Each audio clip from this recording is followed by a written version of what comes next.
Italy starts tomorrow, and right on cue we're seeing some topsy-turvy weather during today, but then it all settles down during the next few days for many of us, but we're going to see some very chilly nights.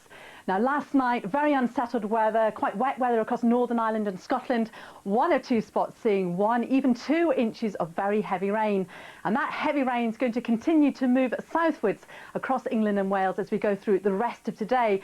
And where we've seen some really quite dry weather, especially in the south, we're going to see some very slippery roads, and it will mean atrocious travelling conditions as we see that wet weather accompanied by strong and gusty winds.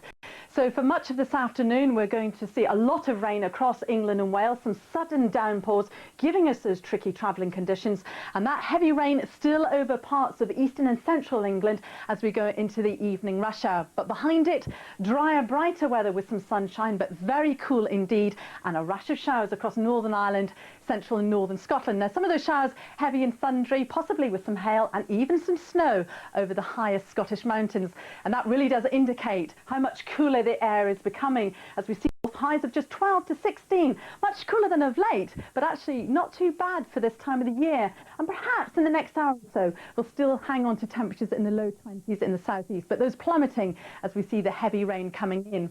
Now overnight, that cold northerly wind sweeping right across the country, so a very chilly September night in the cards.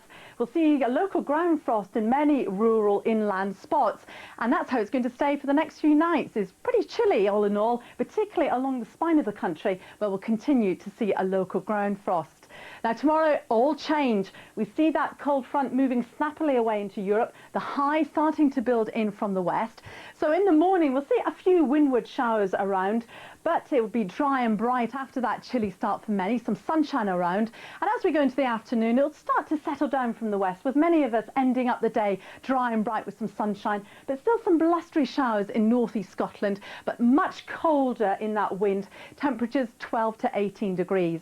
Now on Wednesday, a lot of fine dry weather with some sunshine, but still some cloud and rain and strong winds in the far north of Scotland, and again on Thursday, but warming up in the south in that sunshine. Now back